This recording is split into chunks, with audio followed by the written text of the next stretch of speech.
23장입니다. 출애굽기 23장 10절부터 보겠습니다.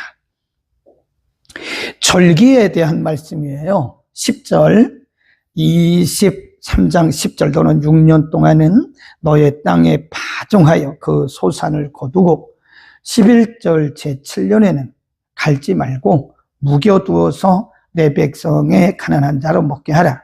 그 남은 것은 들짐승이 먹으리라. 너의 포도원과 감람원도 그리할지니라. 또 12절 너는 6일 동안에 내 일을 하고 제7일에는 쉬어라. 내 소와 나귀가 쉴 것이며 내 계집종의 자식과 나그네가 숨을 돌릴 것이다. 그래서 거기 보면 안식일제도 안식년도 이거 나옵니다. 잠깐 설명을 하면요.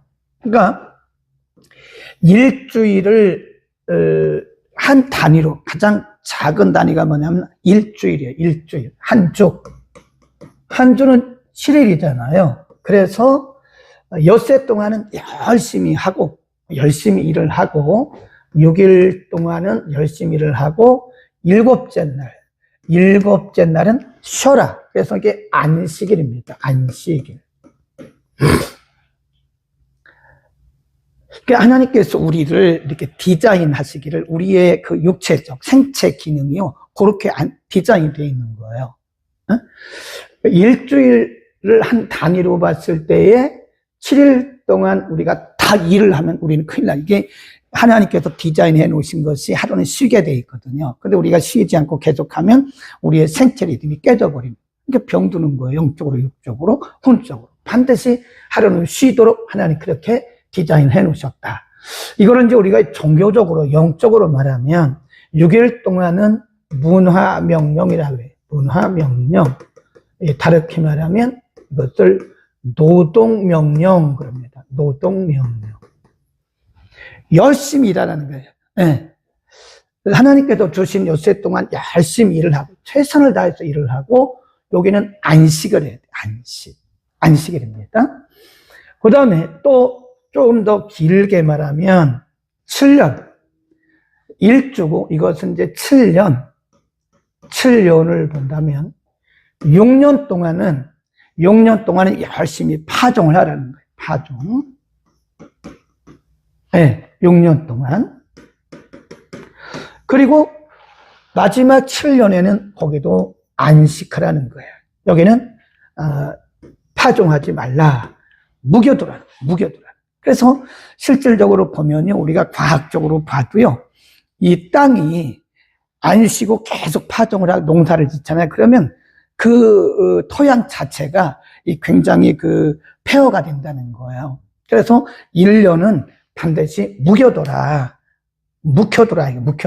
그래서 6년 동안 파종을 해서 열심히 추수를 하고 이 7년째는 땅도 안식해라. 여기는 사람을 안식해라 그 말이에요. 그 다음에 조금 더 길게 썼어야 되는데 길게 이렇게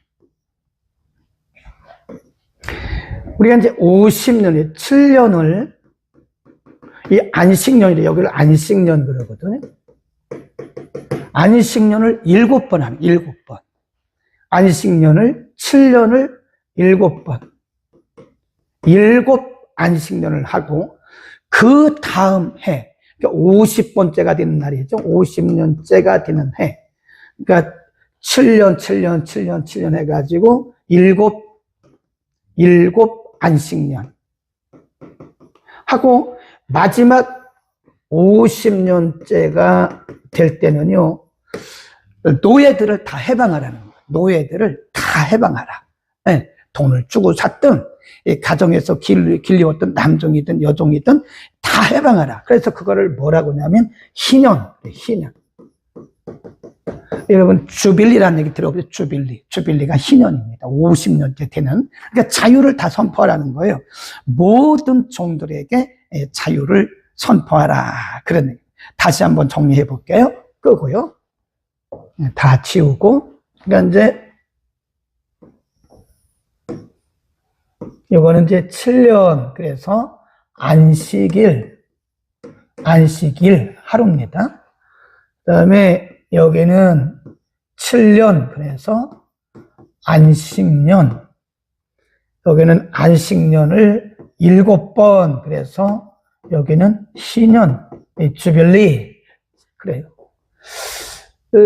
가만히 생각해 보면 하나님은 우리의 연약함을 아셔요. 그래서 디자인을 해 놓으셨는데, 하나님께서 정확하게 디자인을 해 놓으셨는데, 사람은 일주일에 한 번은 쉬어야 됩니다. 반드시 쉬어야 됩니다. 그래야 우리의 생체 리듬이 다시 회복이 돼가지고, 우리가 영적으로나 혼적으로, 육적으로, 영혼육이 건강할 수 있다는 거죠. 근데 되면 이제 그 에너지가 다시 이렇게 채워지는 것을 느낄 수 있더라고요. 그러니까 인간이라고 하는 것이 항상 그런 게 모든 것을 다 잘할 수 있는 것이 아니고 쉬지도 않고 하는 것은 어떻게 보면 무리다 하는 그런 생각을 할게요. 여러분도 쉬세요, 하루 정도는. 그 다음에 이제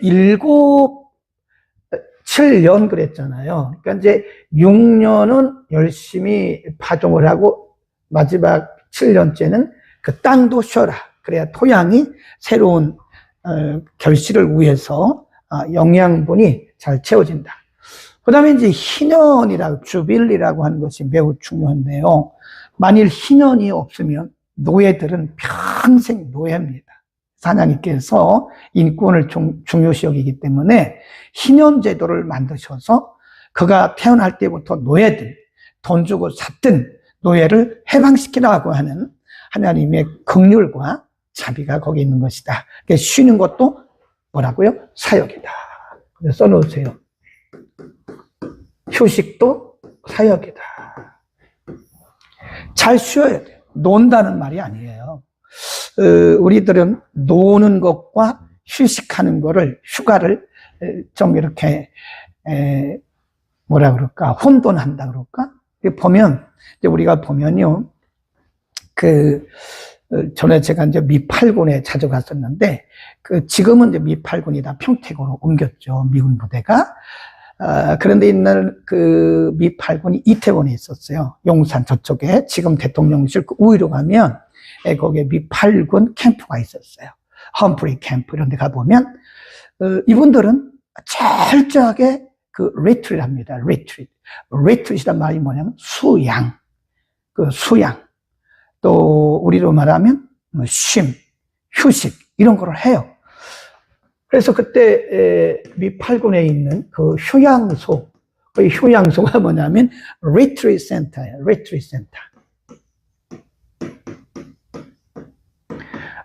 센터. 그래서 여기에 가서 미군들하고 식사도 하고 얘기도 하고 했던 적이 기억이 나는데요. 그래서 리란 말이 다시 회복한다, 그런 뜻입니다. 회복. 그래서 반드시 사람도 땅도 종도 이렇게 쉬도록 하나님께서 디자인을 해 놓으셨다. 아멘. 얼마나 좋으신 분이세요. 자, 14절로 갑니다. 너는 매년 3차 내게 절기를 지킬지니라. 너는 무교병을 지켜라. 6절 맥추절을 지켜라. 수장절을 지켜라. 쭉 나오고 다시 설명을 할게요. 18절, 너는 내 희생의 피를 유기병과 함께 드리지 말며 내 절기를 희생의 기름을 아침까지 남겨두지 말지니라. 19절, 너의 토지에서 처음 익은 열매의 첫 것을 가져다가 너의 하나님 여호와의 전에 드릴지니라. 너는 염소 새끼를 그 어미의 저주로 삼지 말지니라. 여기서 좀 이렇게 종합적으로 한번 설명을 해보겠습니다. 이것이 이제 잘 보이시는지 모르겠는데요. 제가 이렇게 조금 나올게요. 왼쪽에 보시면 작죠? 잘 보이시나 모르겠습니다. 왼쪽에 보면 유월절, 무교절, 초실절, 오순절, 나팔절, 속죄일, 그리고 장막, 이것을 보통 우리가 이스라엘의 7대 절기라고 얘기를 해요. 그 6월절을 보면 니산월 14일, 그리고 무교절은 니산월 15일 21일, 초실절은 니산월 10, 조금 이따 설명 다시 할게요. 오순절은 시반월, 그 다음에 나팔절은 티스리월, 속죄일은 티스리월, 장막절도 티스리월. 그래서 6월절은 하나님의 백성들을 애굽에서 끌어낸 날을 기념하는 것이고요. 무교절은 여기 보면 애굽에서 벗어난 이스라엘이 이 애굽을 탈출해서 여정을 시작했고, 이것은 유월절 어린 양의 영원한 희생으로 구원받은 성도의 삶에서 죄의 누룩을 제거한 것이다.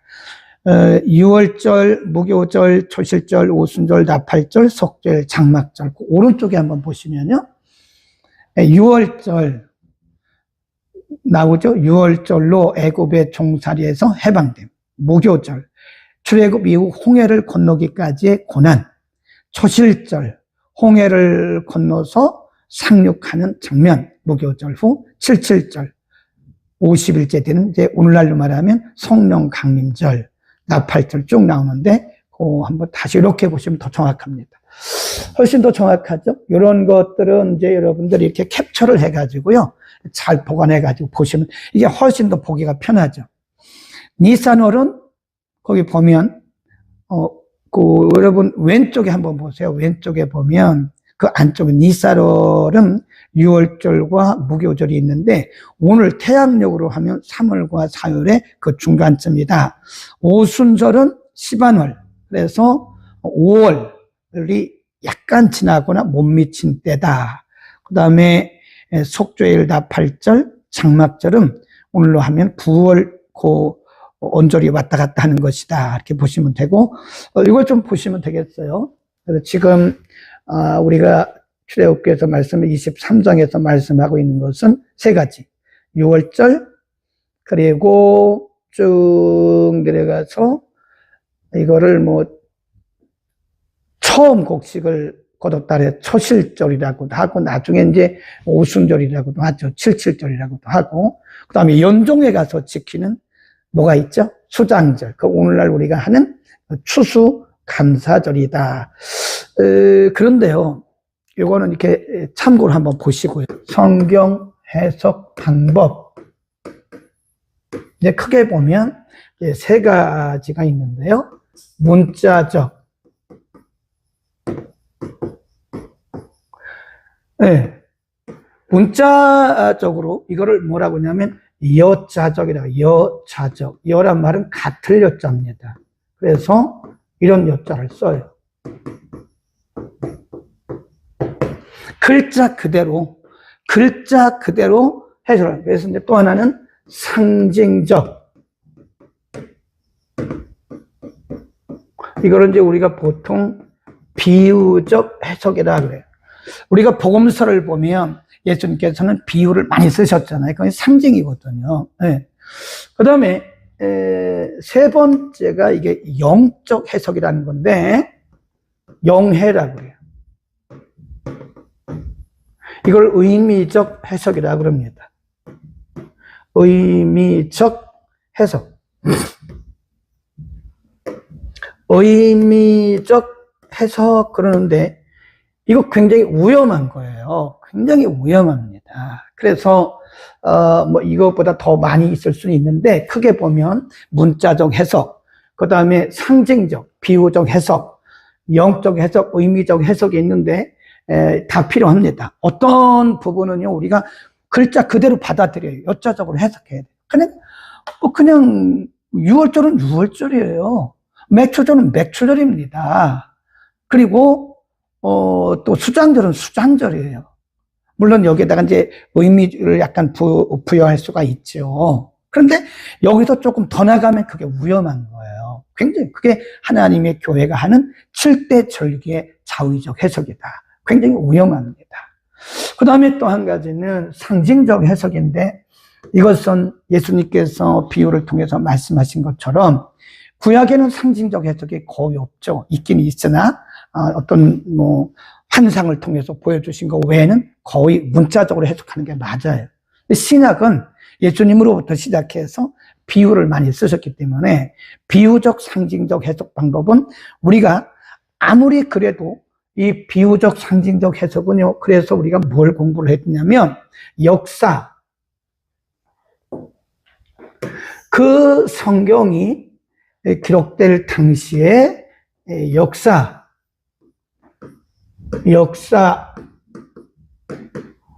문화, 그 다음에 언어, 이런 것을 벗어나면 안 돼요.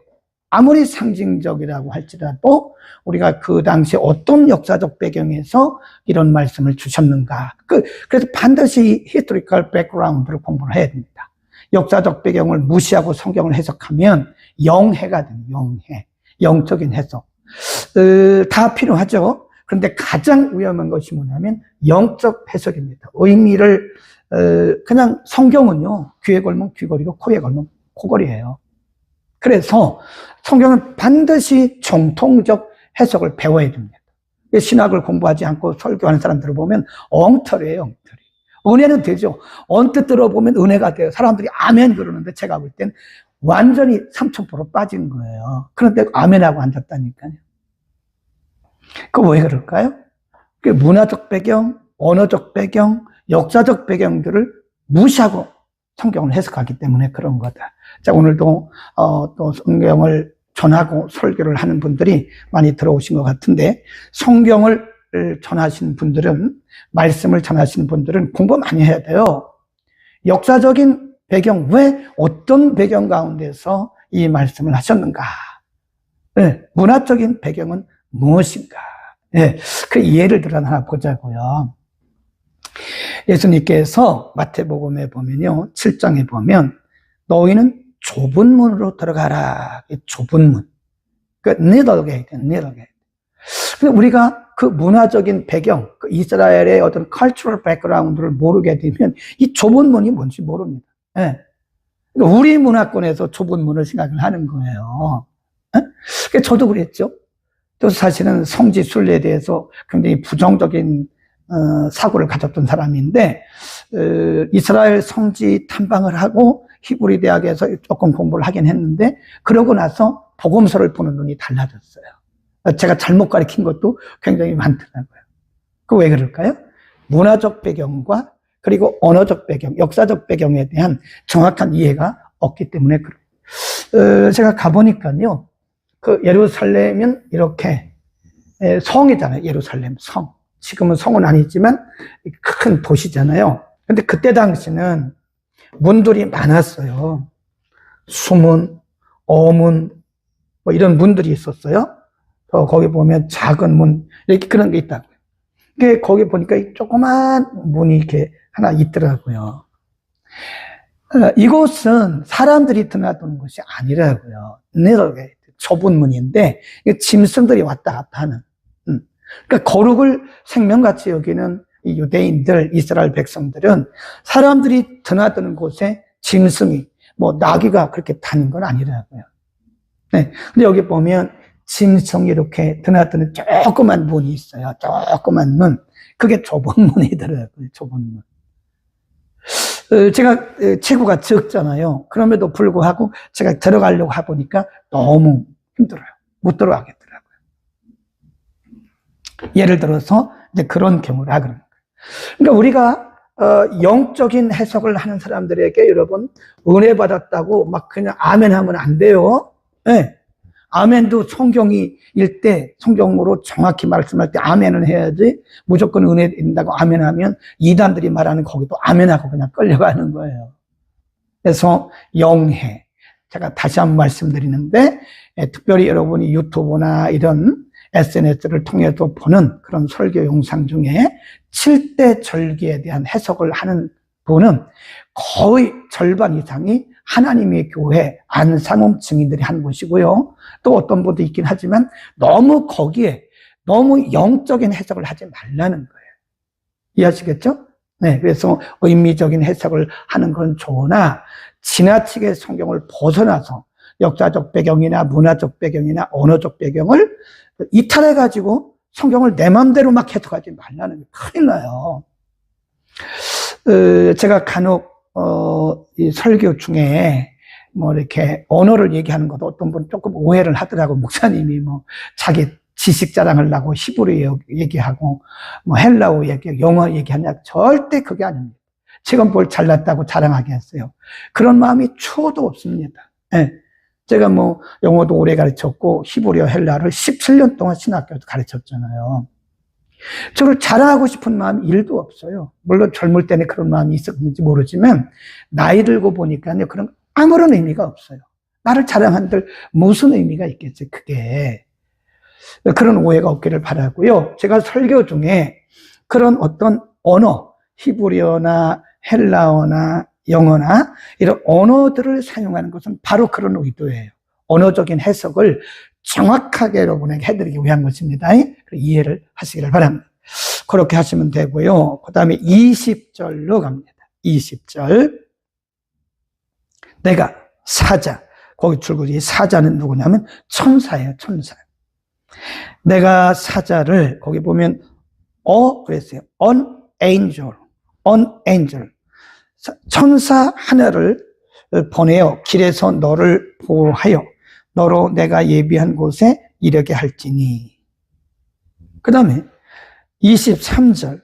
나의 사자가, 여기도 보면 my angel, 나의 천사가 그랬어요. 나의 천사가 내 앞서갈지니. 또 넘어갑니다. 쭉 내려가다가 27절에 보면 내 위엄을 내 앞에 보내요. 내 위엄을 내 앞서 보내요. 그랬어요. 여기서 위엄이라고 하는 것은 테러. 여러분 아시죠? 테러. 강한 군인. 그런 뜻이에요. 그 다음에 28절에 보면 내가 왕벌을 내 앞서 보내리니 그랬어요. 네. 잘 보셔야 돼요. 처음에는 내 사자를, 그 다음에 나의 위엄을, 내 왕벌을 내 앞서 보낸다. 이런 말씀을 했어요. 참 좋으신 분이세요. 거기 보면 내 천사, 나의 위엄, 그다음에 나의 왕벌. 네. 거기 보면 천사, 위엄, 왕벌 이런 말씀이 있다고요. 이 왕벌을 뭐라고 했냐면 내 앞서 보낸다. 너보다 앞서 나의 천사를 보낼 것이고 나의 위엄, 테러, 나의 위엄을 보낼 것이고 나의 왕벌을 보낼 것이다. 근데 여기 공통점이 뭐냐면 너보다 앞서가 말이에요. 아멘. 참 기가 막힌 말씀이에요. 지금 이스라엘 백성들이 시내산에서 모세를 통해서 하나님 말씀을 받고 있는 중이잖아요. 앞으로도 이제 38년을 더 가야 돼요. 38년을 더 광야 생활을 해야 되고, 그 다음에 모압에 잠깐 머물렀다가 이제 요단강을 건너서 또 치열한 그 여리고를 지나서 가나안 들어가면서 이제 계속 정복하는 전쟁을, 치열한 전쟁을 하는 거예요. 요단강을 건너는 게 문제가 아니라 요단강을 건너서도 계속해서 치열한 전쟁을 해야 되는 이스라엘 백성들에게 하나님 말씀하시기를 나의 사자를, 내 천사를, 나의 위엄을, 나의 왕벌을 너 앞서 보낼 것이다. 아멘, 아멘. 하나님께서 위들을 지금 뭐 하시는 거죠? 위로하시는 거예요. 겁내지 마라 이거예요. 겁내지 마라. 너희가 앞으로도 38년을 더 가야 되고 요단강을 건너야 되고 가나안을 정복하는 치열한 전쟁을 너희가 해야 되지만 걱정하지 마라. 네. 근데 거기서 해야 할 것이 하나 있어요. 다시 앞으로 갑니다. 앞에 보면 이런 말씀이 있어요. 22절입니다. 21절부터 보겠습니다. 23장 21절. 너희는 삼가 그 목소리가 누구예요? 천사. 천사의 목소리를 청종하고 그를 노엽게 하지 말라. 그가 너희 허물을 사하지 아니할 것은 내 이름이 그에게 있습니다. 내가 그 목소리를 잘 청종하여 나의 모든 말대로 행하면 내가 내 원수에게 원수가 되고 내 대적에게 대적이 될 것이다. 나의 사자가 내 앞서 가서 아모리 사람과 헷 사람과 브리스 사람과 가나안 사람과 히위 사람과 여부 사람에게로 인도하고 나는 그들을 끊을 것이다. 그래요. 앞서간다. 야, 이거 참 그 다음에 25절 또 보세요. 25절 너희 하나님 여호와를 섬겨라. 겁먹지 말라는 거예요. 겁먹지 말고 너희 하나님 여호와를 섬기라. 그리하면 여호와가 너희의 양식과 물에 복을 내리고 너희 중에 병을 제할 것이다.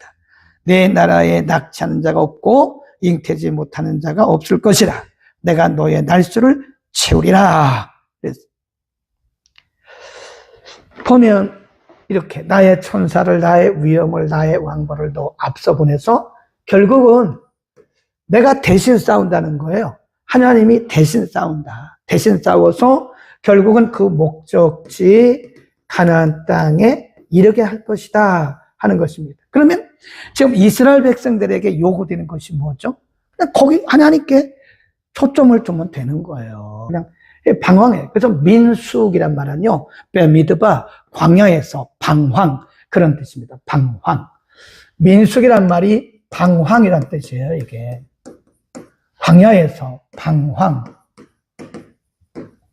In wilderness, 광야에서 방황하는 책이 민숙입니다. 그런데 그 방황하는 백성들일지라도 하나님께서 말씀하시기를 뭐라 그랬어요? 걱정하지 마.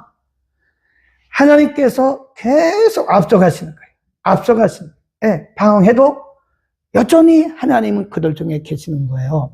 그런데 이스라엘 백성들이 왜 원망했죠? 예, 우리가 공부했잖아요. 이스라엘 백성들이 원망했죠? 다베라에서 타보에라 여기서 원망했죠?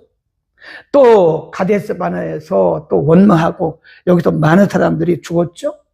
계속 이들은 원망하고 불평하고 원망하고 불평하고 원망하고 불평하고 하나님 앞에 혼나고 또 많은 사람들이 죽고 하나님의 진노를 받고. 왜 그들은 원망하는 거예요. 원망하고 불평하고 두려워 떨고 원망하고 불평하고 두려워 떨고. 왜 그랬을까요? 뭘 본 거죠? 환경. 그들이 만나고 있는 환경, 조건을 바라보고. 그럼에도 불구하고 지금 누가 앞서가고 계세요? 하나님이 약속하셨잖아요. 나의 천사가 너보다 앞서간다. 나의 위엄, my terror, 내 위엄이 너보다 앞서간다. 왕벌, 내 왕벌이 너보다. 그 말은 위엄, 천사, 왕벌은 다 하나님이 보내신 천사를 의미하는 거예요. 내가 너희보다 앞서가고 있는 거다. 아멘. 우리는 환경을 보면 안 돼요. 우리의 신앙이 왜 그렇게 울퉁불퉁할까요? 응? 우리의 환경이 왜 이렇게 업앤다운이 심하냐고요. 물론 다 그런 건 아닌데 우리가 어떤 때는 막 좋아가지고 할렐루야 하나님 간증합니다 막 찬양합니다. 그런데 어떤 때 보면 사람이 기가 팍 죽어 있어요. 풀이 팍 죽어 있어요. 뭐 사람이니까 그럴 수 있죠. 사람이니까 업앤다운이 사람이 된 걸 그래. 여기 다운, 절망하고 낙심되고 이런 거를 다운 그래요. 다운. 업앤다운이 커요. 크면 클수록 우리는 우리의 신앙이 흔들리고 있다는 사실을 스스로 반증해주고 있는 거예요. 왜 그럴까요? 환경을 바라보면, 환경을 바라보면 우리는 원망하고 불평하고 우리의 감정의 기복이 커요. 그러나 그럼에도 불구하고 우리보다 앞서가시고 우리 안에 계시는, 우리보다 앞서가시면서 우리와 함께하고 계시는 그분을 우리가 믿고 그분께 시선을 둔다면 우리는 아무런 문제가 없어요. 물론 사람인데 왜 염려와 걱정이 없겠습니까? 사람인데. 그러나 조금 그러다 말아야지 우리가 계속 염려하고 조급하고 그러면 우리는 그분을 지금 신뢰하지 않는 거예요. 하나님께 초점을 두고 우리보다 앞서가시면서 가장 정확한 곳으로 우리를 인도해 가시는 하나님께 우리가 뭘 두자고요? 우리의 믿음, 그리고 그분을 뭐 해야 돼요? 신뢰합시다. 그 다음에 한 가지 더 보셔야 되는데 30절입니다. 29절 30절을 보세요. 굉장히 중요한 말씀이 있어요. 29. 그러나 그 땅이 황무하게 되어 들짐승이 번성하여 너희를 해할까 하여 1년 안에는 그들을 내 앞에서 쫓아내지 아니할 것이다. 그 말은 빠른 속도로 하지 않겠다 그 말이에요. 30절. 내가 번성하여 그 땅을 기업으로 얻을 때까지 내가 그들을 내 앞에서 어떻게 해요? 조금씩 조금씩 스텝 바이 스텝으로 한다는 거예요. 천천히. 그래서 하나님의 생각과 하나님의 생각, 또 우리의 나의 생각, 그리고 하나님의 시간,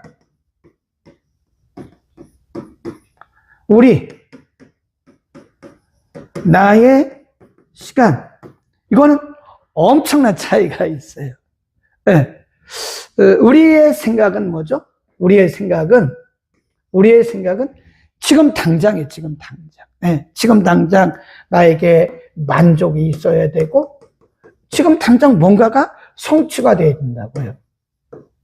지금 당장이에요, 당장. 지금. 바로. 네, 하나님 그게 아니라고요. 우리의 생각은 그렇지만, 거꾸로 썼어요. 우리의 생각은 그렇지만, 하나님의 생각은 그게 아니고, 우리를 최선의 길, 또 최상의 길로, 최선과 최상의 길로 인도하는 거예요. 네.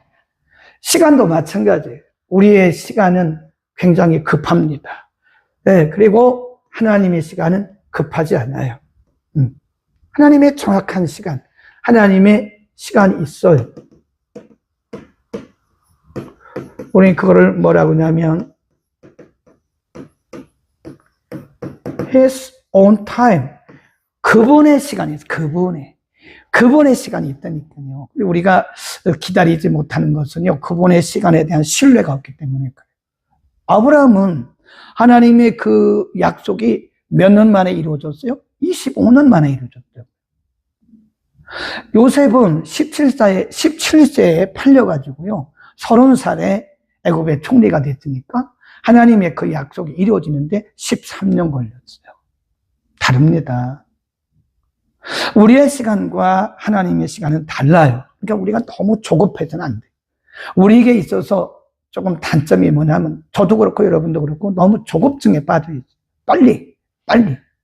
그러나 하나님은 빨리빨리가 아니라고요. 하나님의 그분의 정확한 시간에 움직이는 거다. 아멘. 그래서 우리를 내려놔요.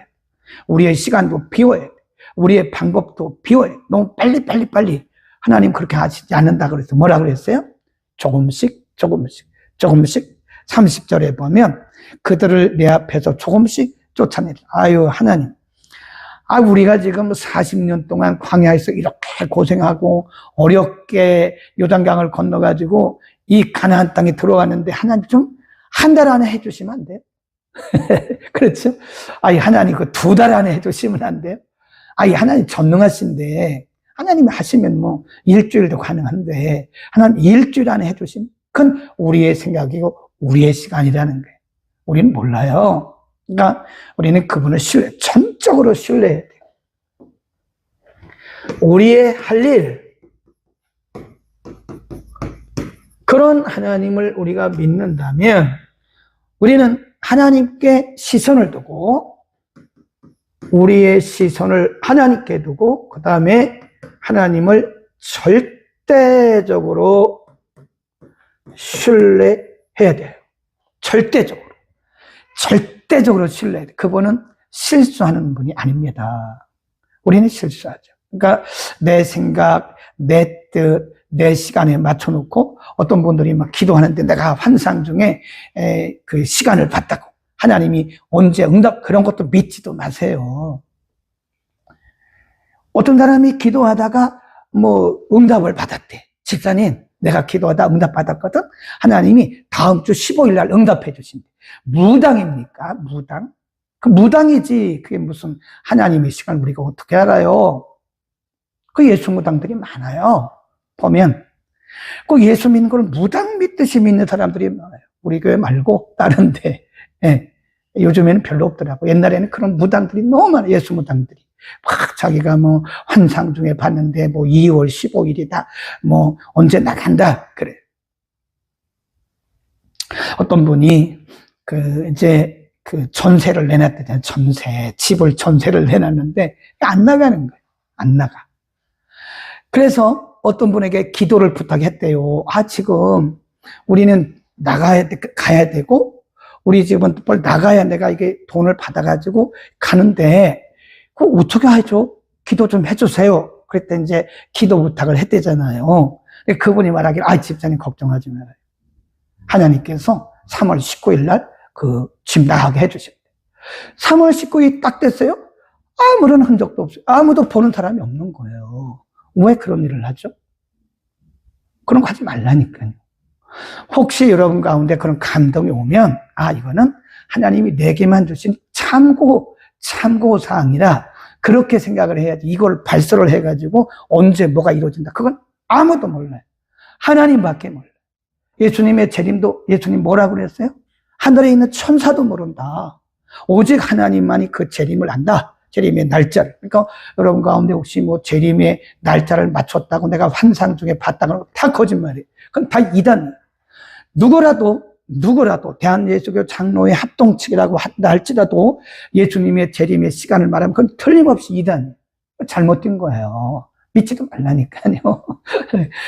그렇게 시간을 얘기해 주면 얼마나 좋아요. 좋네, 집사님. 기다려서 고마워요. 그런데 믿지는 말라.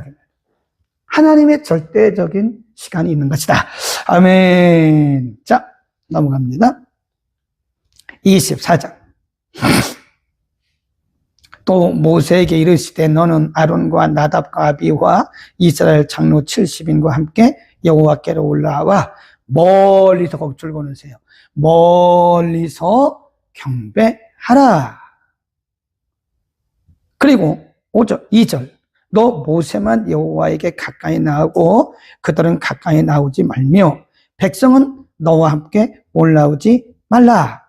3절 모세가 와서 여호와의 모든 말씀과 그 모든 율례를 백성에게 고하매 그들이 한 목소리로 응답하여 가로되 여호와의 명하신 모든 말씀을 우리가 준행하리이다.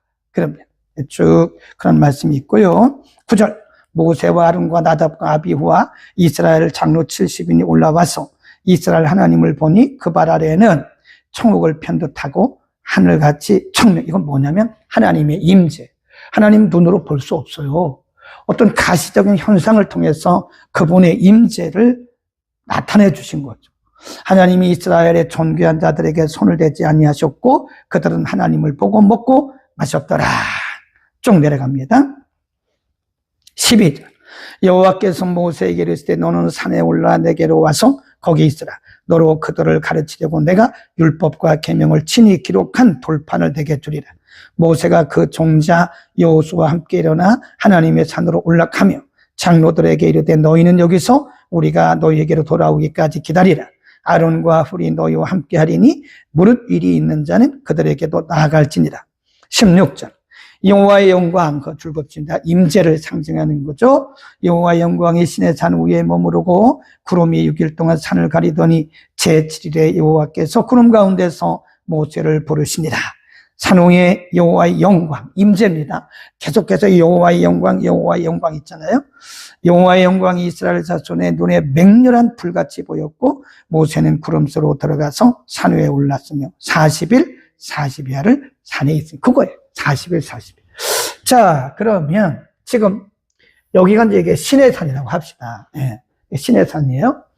지금 여기서 모세와 하나님이 대면하는 거예요. 지금 여기서 하나님께서 모세에게 말씀하시기를 중간 지도층이 있어요. 예, 중간 거기 보세요. 중간 지도층이 누구냐? 거기 보면 2절에 다시 가보면 너 모세만 여호와에게 가까이 나오고 그들은 가까이 나오지 말라 하라. 1절에 보면 또 모세에게 이르시되 너는 아론과 나답과 아비후와 이스라엘 장로 70인 그만. 그 사람들은 중간 지도층인데 아론과 그 아들 그 장로 70인 이 사람들은 중턱 산 중턱에 있고 나머지 일반 백성들은 여기 있게 하라는 거예요. 여기에 하나님의 여러 가지 의도가 있겠는데 하나님의 정확한 의도를 우리가 다 어떻게 알겠어요. 그러나 우리가 추측을 해봐요. 추측. 응? 하나님은 왜 지금 이 중요한 시간에 모세 그리고 모세만 여기 정상에 올라오라고 말씀하시고 아론과 그 아들들 그리고 장로 70인 여기 중턱에 있게 하고 나머지 백성들은 가까이 오지 못하게 했느냐? 예, 가까이 오지 못하게 했느냐? 왜 그럴까요? 여러 가지 이유가 있을 텐데요. 지금 하나님께서 모세와 대면하여 지금 예를 들어서 이 중간에 있는 지도자들도 함께 이 계명을 받았어요. 그러면 생각이 다 달라요. 생각이. 이 사람이 이 말하고 저 사람이 저 말하면 이게 질서가 흩어집니다. 예, 무질서하게 되는 거죠. 그래서 하나님이 모세에게 말씀하신 거예요. 그리고 모세가 이들에게 전달하는 것이고 이들이 또 이들에게 전달하는 거예요. 우리가 이것을 뭐라 그러냐? 영적 질서라 그래요. 영적 질서. 하나님은 철저하게 질서의 하나님이십니다. 그래서 하나님이 하나님의 백성들을 통치해 나가시는 그 원리 중에 하나가 뭐냐면 질서를 따라요. 질서. 반드시 하나님은 질서를 따릅니다. 그래서 보면 이스라엘 백성들을 아론, 미리암, 심지어는 자기 형제들까지도 한때는 모세를 막 원망하고 조롱하고 때로는 불평했거든요. 하나님이 다 차단시키잖아요. 하나님 진노하시잖아요. 중간 지도층도 있었어요. 그 아론의 자손들.